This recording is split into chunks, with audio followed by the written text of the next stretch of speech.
All right, hello. We are in the final week. Holy moly. It is one of those points in the semester where I'm always really excited because we're in the final week. Normally, when we teach the class face to face, we actually get to come together and enjoy one of the recipes that you'll be sharing with us.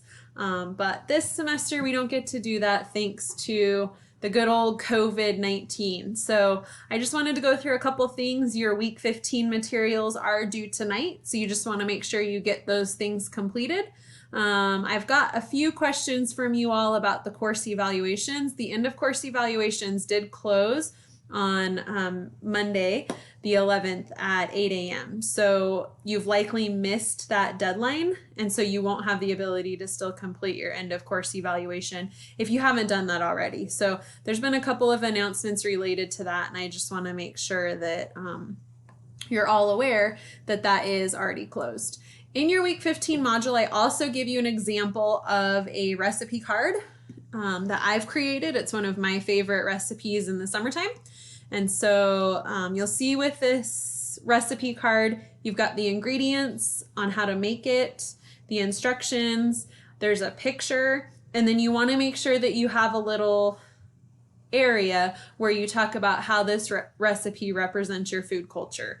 And then you'll upload that to the week 16 learning module, which I'll show you here in just a sec, so that you can complete your signature assignment.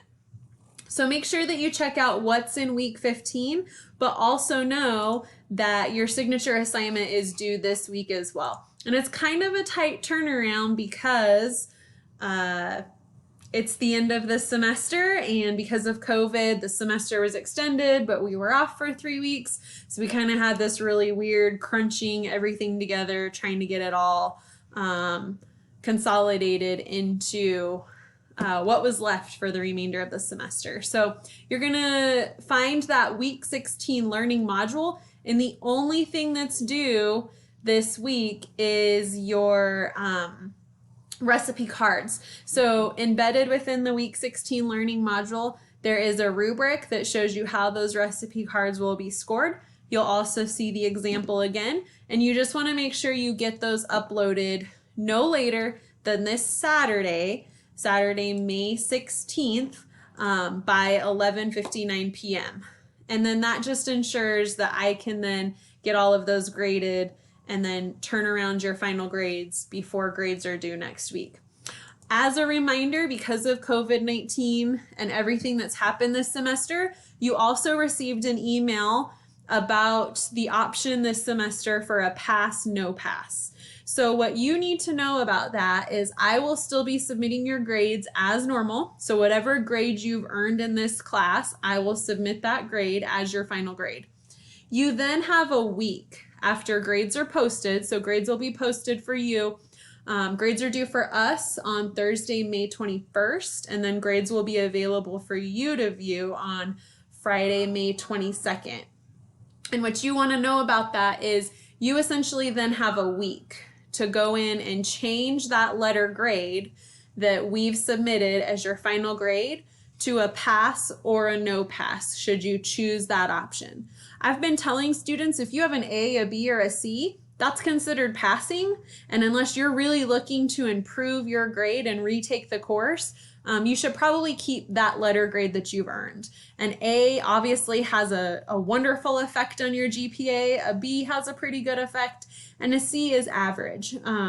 So I would leave that. I would leave it alone. I wouldn't change that grade to a P. Now, if you are in the situation where you currently have a D or an F, it may benefit you to change that grade from a D or an F to a no pass. That no pass doesn't have an impact on your GPA like a D or an F will. So it might be beneficial for you to change that if you're in that situation where you have a D or an F in the class. The last thing that I want to draw your attention to is your quid post test. So you're going to notice over on the left-hand side, I've made a link available that does say quid post test, and this is extra credit for you. So if you do complete that quid post test, you'll notice that you do get 10 points worth of extra credit. So You did the pre-test at the beginning of the semester to see what resources you felt like you needed, how connected you felt like you were with the institution. Now this is an opportunity to say, after you've taken your quid course, how are you feeling about all of these different resources, connections with campus, those sorts of things. So please take the time to complete that, as well as uploading those recipe cards no later than this Saturday, May 16th by midnight, so that I can take the time that I need next week to get them graded and have your grades submitted on time. I just want to finally follow up or end with, it was a pleasure to have you all in class. It was a very strange semester to start out face-to-face and then kind of have that curveball that was thrown to us right there around spring break, and then have some of the things that we were juggling from spring break moving forward and making that transition to a fully online class, which thankfully for us should have been pretty easy, because we were already pretty much online. So I just want to say thank you for hanging in there with me. Thank you for working through this semester. And I hope at the end of all of this, you now have a greater appreciation for where your food comes from, how it arrived to your plate, and that you learned something about CWI and the resources that are available to you in the process. I hope you all have a wonderful summer, and maybe I'll see you on campus in the campus garden or somewhere around campus or in another class. Remember, I teach fermentation, so if you're looking for a science credit, I'd be happy to have you in my fermentation course.